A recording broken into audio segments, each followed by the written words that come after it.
Hello there, and welcome to Ancient Theories channel. Today I'm going to cut through a quartz geode from Morocco. I'm using a multi-tool with diamond cutting discs. Why am I doing it? To talk about the insanity of granite masonry in ancient sites.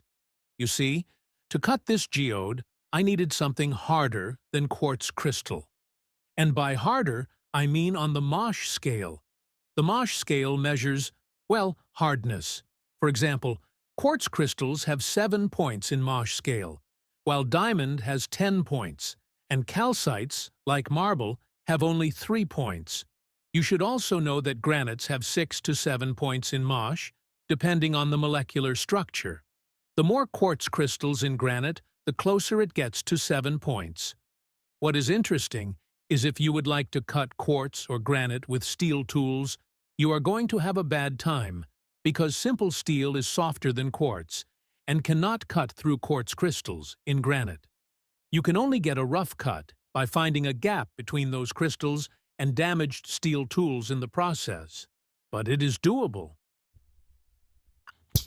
Okay, so if you'd like to cut through some granite, then it won't be harder than cutting through this quartz geode, because quartz geode is basically a quartz crystal. And today we have some options on how to cut through something that hard. We have diamond tools, like my discs, and corrundum tools, which are basically the same, but not carbon, but aluminium crystals in corrundum. And we have third option, which is tungsten carbide, not simple tungsten carbide. And the thing is, you can find this tungsten carbide in masonry drills and some cutting tools. And of course, do not forget about laser cutting. Yeah, great laser cutting, which is currently the best way to cut diamonds. And you will lose more diamonds with laser cutting than regular saw cutting, but the precision of this laser cutting technique is marvelous.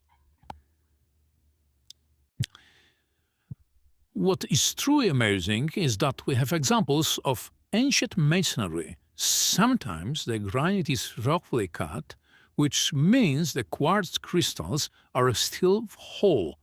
But we also have examples of cuts where those micro quartz crystals are cut through. This doesn't mean that somebody 3,000 years ago had a high-power laser, but it means he needed a really hard tool like tungsten carbide or a corrundum tool. Until this day, the main exporters of corrundum ore are Greece and Turkey, which happens to be an incredible coincidence, but it is not. Other countries too have corrundum ore. It's not that rare.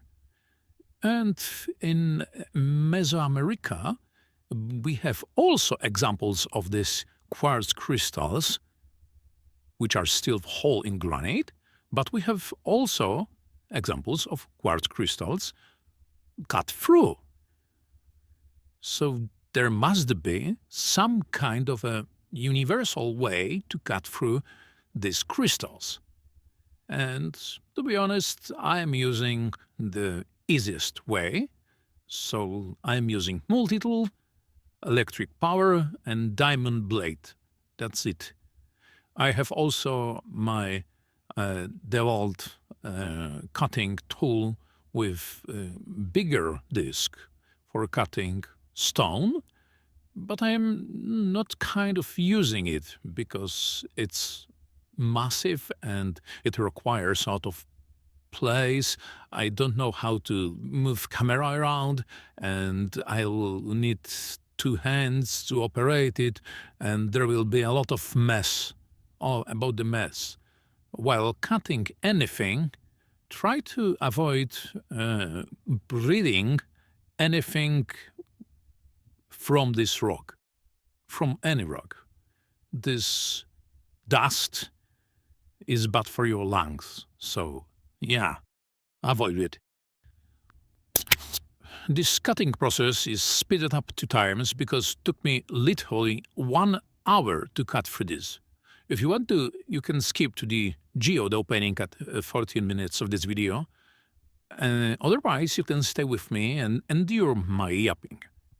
And those people told me to change the voice in the videos, and here we are, 1 month later, 2 months later, 3 months later, with a more natural voice. I guess we will find out if you'll like it more or not. You may also notice that I am changing discs frequently. You see, those discs tend to lose diamond powder pretty quickly, and I would need to grind or melt metal to get to the next diamond grains. And to be honest, I am not going to use all of those 10 discs in the near future, and the multitool felt really angry when I tried to push it harder. So why not use fresh discs when I have plenty? And those slightly used ones can be used for cutting other things like marble. I am not wasting it, just making the process less painful to watch. Literally 1 hour. I am getting older now, and I don't have all the time in the world, so cut me some slack, pun intended. Let's talk more about ancient tools. I know there's a group of people who believe in laser cutting theory. And I can't blame them, but those laser cutting techniques leave ablation marks on stones. And the cut crystal is different in molecular structure on the surface. You see, when you are using laser, those crystals are evaporating in real time. But in this process, nearby molecules are losing its state in crystal structure, and they become more like something similar to liquid or gummy bear. And it stays in this new position, and we can find these new structures on the surface of this laser cut. I have been to the Pergamon Museum in Berlin 3 times already, and I have touched some of the granite masonry from ancient Egypt, and let me tell you one thing. Rough granite cuts are not made by laser, no chance. We can agree on that. And those smooth granite cuts with cut-through microcrystals of quartz are polished. If there were ablation marks, it should be visible under the microscope, even after polishing, if it was not polished with hard stones. And if it was polished with hard stones, like diamond or corrundum tools, then why wasn't it cut with that? It's that simple. Even if there was laser cutting technique, I don't know, 5,000 years ago, 12,000 years ago, then there should be also some kind of hard stone cutting technique. And those techniques need to exist alongside. You cannot just have laser technique with evaporating material without hard stone cutting technique. Even if you have that, then there should be ablation marks. And if there's no ablation marks, then it must be something that grind the surface and destroyed ablation marks. And to do so, you need hard stone polishing, like diamond polish or corrundum polish tools. Corrundum, corrundum, and corrundum. I say corrundum, but what is it? The thing is that corrundum, or emery rock, is essentially aluminium oxide, and it forms crystals which are really hard. And you can use those crystals in tools just like little diamond dust and cut with it. It is slightly softer than diamond because it is placed at 9 points on a Mohs scale, but let's be honest, it is more than enough to cut for ground. And 9 points on Mohs scale is, to be honest, it's still pretty soft compared to diamond. And if you've never heard about corrundum, that is probably not true. You just heard the different names of those crystals. Rubies and sapphires are made of aluminum oxide. But it doesn't sound that glamorous and fashionable to call those precious stones aluminum, right? And keep in mind that in ancient times, those precious stones were precious. People tended to wage war for those stones. Maybe they needed them for something more than just to look sharp. I am not sure, but it is something to find out. In fact, topaz has 8 points on the Mohs scale. Technically, it would be enough to cut through granite, but I would find it more useful in a tool made for carving, not so deep symbols or glitz in granite. I am not going to talk about stone milling, just a simple carving tool, something I did not test. What I will say is that one could cast a simple bronze rod with a gem socket, place there a topaz crystal or maybe sapphire crystal, and use it like a carving tool. Those crystals are hard, but not great at absorbing hits and pounding, and the bronze rod probably wouldn't be the best choice, but I guess it would be still a good tool for carving in stone, at least not deep carving. And noted, I just need some rough sapphire crystals, bronze casting tools, some bronze, and probably 1 Bitcoin to cover my costs. Okay.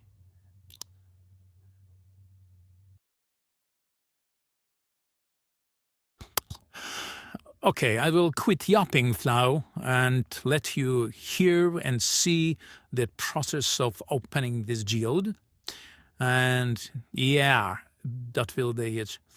You see, there will be some cuts in this process because it was prolonged to place it in YouTube. And I'm really sorry if you want to just see this process whole from start to end. But trust me, you have seen all of this already. There is nothing more. I was just sitting there, cutting this open, and let's jump to the end stage.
Okay, so the geode is open. It was a piece of hard rock. And I will show you the crystal inside with my loop. Enjoy. As you can see, my progress is not great. I really had to work around it, but if I really needed to cut it, I would use a bigger saw and better discs.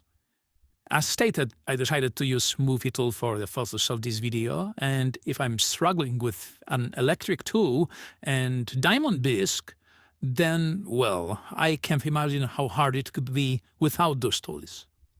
There was some experiment of capping granite with a bronze saw, quartz sand and water by Egyptologists, and it technically worked, but the progress was minimal, something about 2 or 3 centimeters per day of work, cut of 2 or 3 centimeters per day of work of 2 people.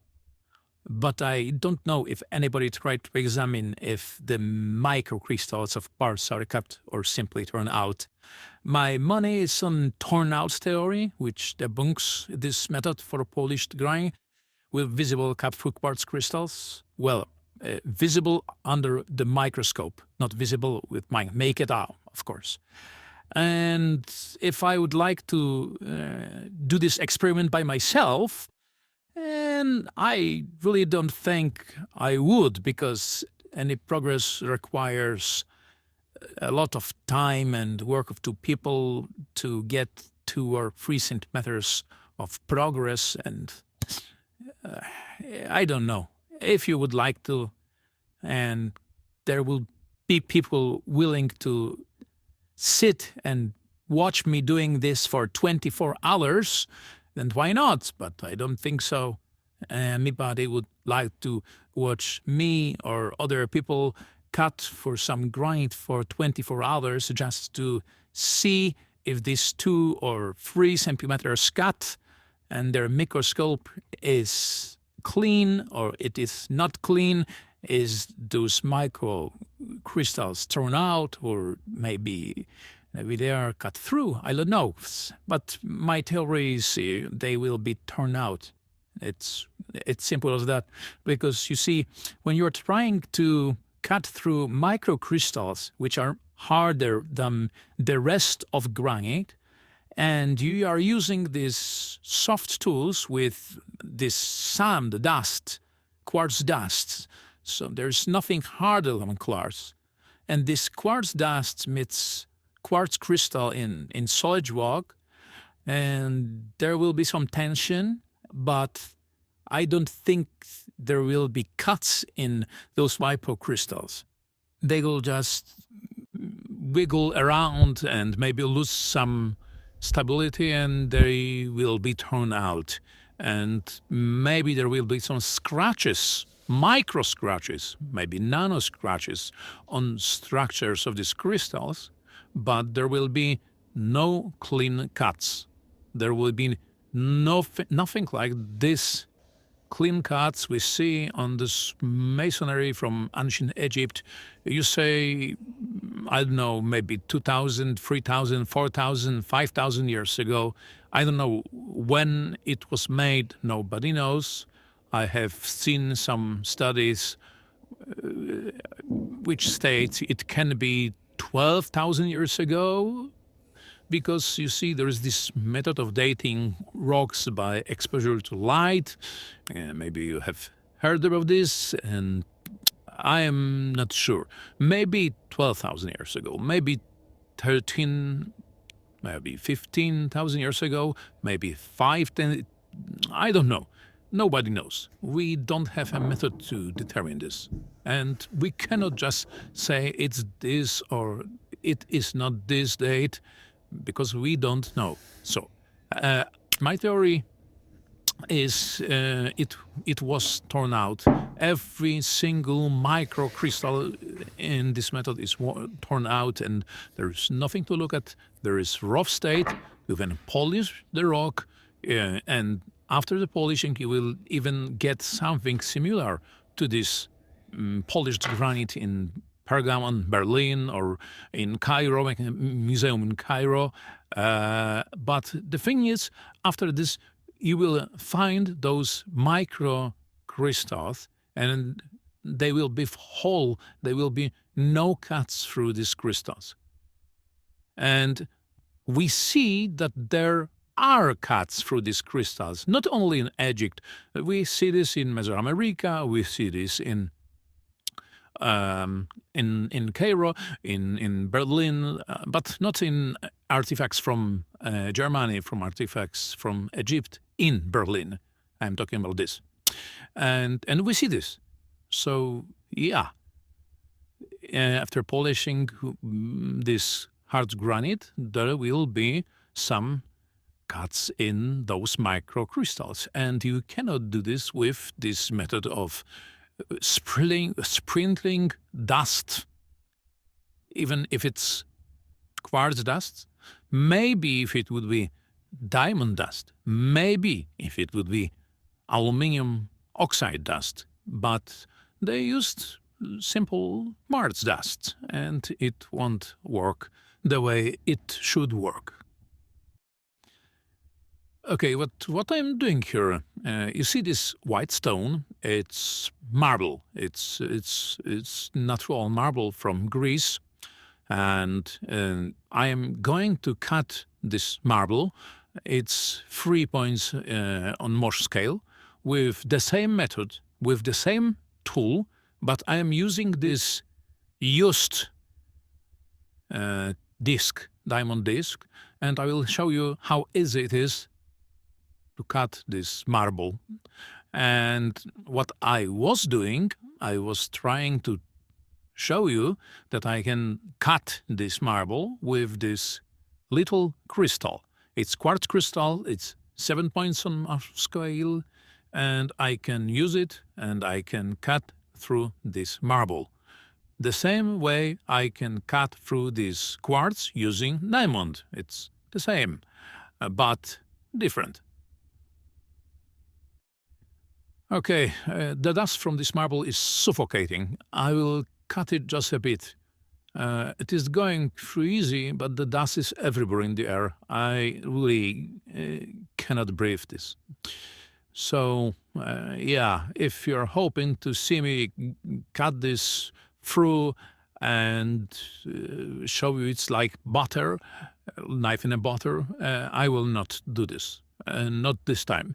I will just cut the tip and show you it's easy, show you it's done, show you the difference between quartz cutting and marble cutting.